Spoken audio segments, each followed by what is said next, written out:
is how this is coming through. As you can see, it's halfway polished. This is 120, guys. I started real rough because, as you can see, it's fucking ugly. And that's another video right there. Well, this is what I came through. While I was doing this, that's one fork, and I'm heading to the other with 120 first hand. And then I'll be moving my way up to the thousands. I noticed this. Now, anyway, whatever his name is. You see that? It's just out of its control. Now, the bike is not straight. It's on my homemade stand. The fork is not staying straight. I want to check the balance out. Sorry, guys.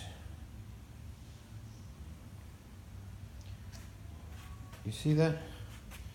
Without any pressure towards the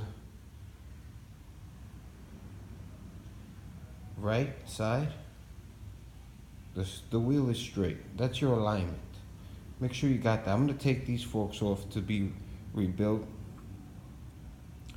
And yeah, I don't have a leak. You could see that. There's no leak.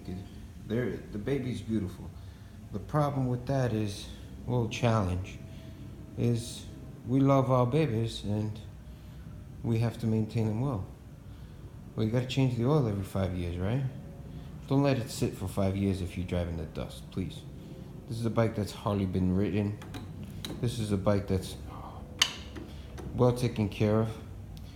Humidity takes more hits at it than the wild streets.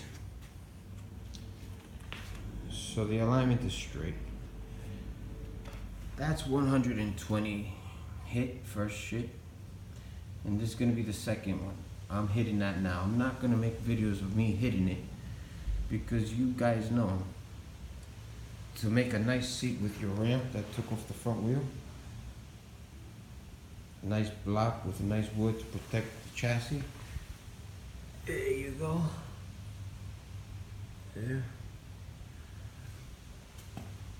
And on the side here, 2x4, two 2x4s nailed in together for your stand. So you got a nice support stand. Bitch ain't going nowhere.